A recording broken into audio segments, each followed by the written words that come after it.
Salut tout le monde, bienvenue dans cette vidéo. Alors aujourd'hui je voulais vous parler un petit peu de la gestion de la fertilité au potager, puisque on m'a posé pas mal de questions sur la façon dont j'utilise les fumiers des volailles et des lapins au potager.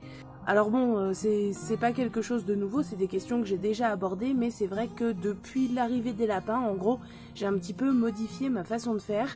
Alors déjà avant, quand j'avais pas assez de ressources pour pailler mon potager, donc quand j'étais obligée d'acheter de la paille ou du foin, plutôt de la paille d'ailleurs, mais ça dépend de ce que je pouvais trouver, j'utilisais cette paille directement en paillage au potager, et je m'en servais aussi pour les litières du poulailler, mais il y avait beaucoup moins de poules, donc évidemment ça faisait pas des gros volumes, donc la paille était achetée et utilisée telle quelle au potager.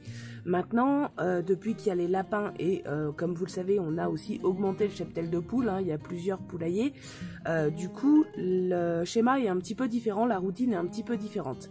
Alors déjà les résidus du potager, comme par exemple les pieds de courgettes que je suis en train de commencer à enlever en ce moment, je retire ceux qui produisent plus du tout ou de façon peu satisfaisante pour récupérer la place, et au lieu de mettre ça directement au compost, je coupe ça grossièrement avec un sécateur et je le distribue aux animaux, notamment aux lapins, mais aussi un petit peu aux poules qui arrivent à bien manger ce genre de choses.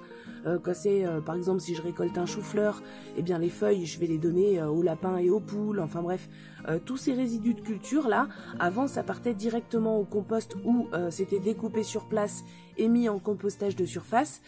Maintenant ça part directement aux animaux, et en fait tout ce qui n'est pas consommé, c'est récupéré avec le fumier et la litière qui a été évidemment enrichi par les excréments et l'urine des animaux, et tout ça c'est stocké dans un composteur, dans un bac.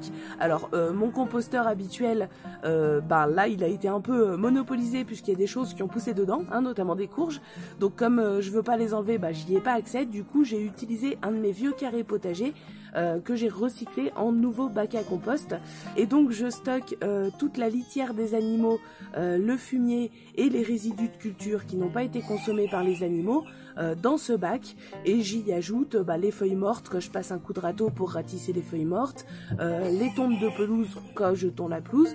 Je mélange tout ça et très vite, mais quand je dis très vite, c'est vraiment en quelques semaines, c'est colonisé par les vers rouges de compost. Vous savez, ces petits vers rouges là qu'on trouve dans le compost, très rapidement ce tas est colonisé par ces vers, et en fait quand il y a beaucoup de vers dans ce tas, c'est le moment où moi je considère que je peux l'utiliser au potager. Ça va vraiment booster l'activité biologique dans les parcelles.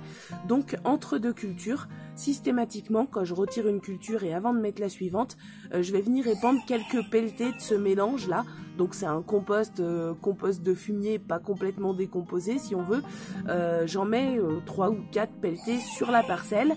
Je mélange ça à la surface avec un râteau, vraiment juste en surface, puisque la décomposition a besoin d'oxygène pour se faire dans de bonnes conditions.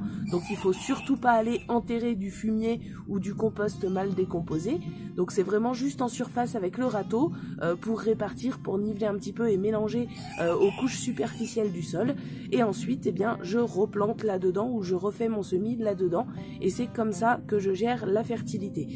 Du coup, vous n'allez pas me voir, par exemple, cet hiver, ramener des brouettes entières de compost ou de fumier dans le potager, parce que ça, c'est quelque chose que je fais pas du tout.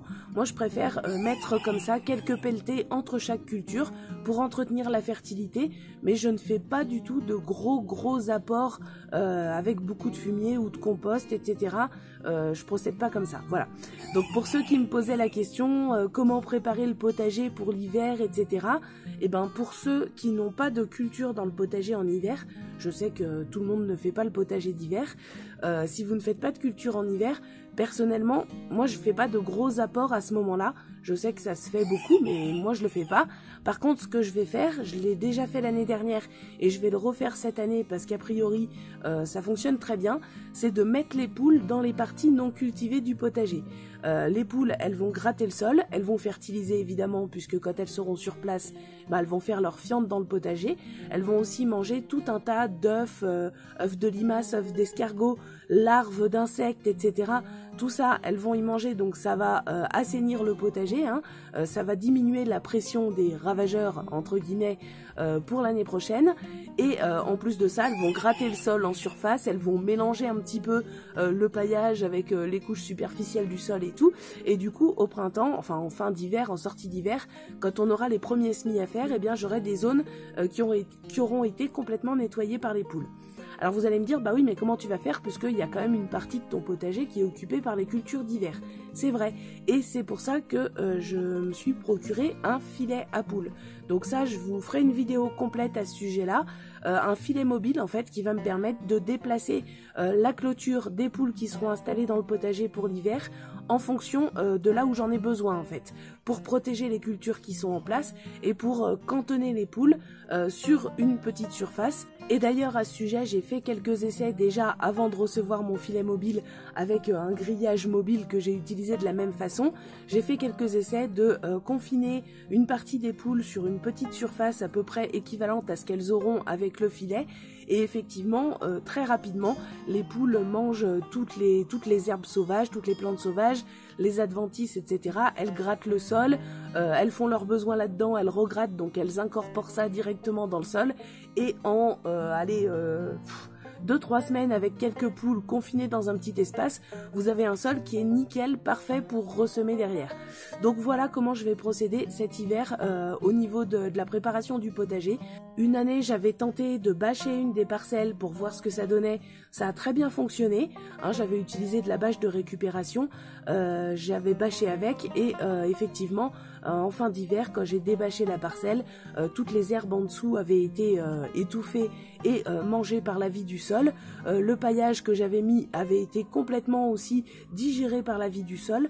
Donc ça avait très bien fonctionné, mais c'est pas ce que je vais faire cette année. Je trouve vraiment que les poules, ça remplit plusieurs fonctions d'un seul coup. Ça gère l'enherbement, ça gère les adventices, ça fertilise en même temps, ça déparasite, ça assainit, hein, ça limite les populations de ravageurs, ça fait tout ça à la fois. Donc pour cette raison-là, je vais utiliser cette façon de faire.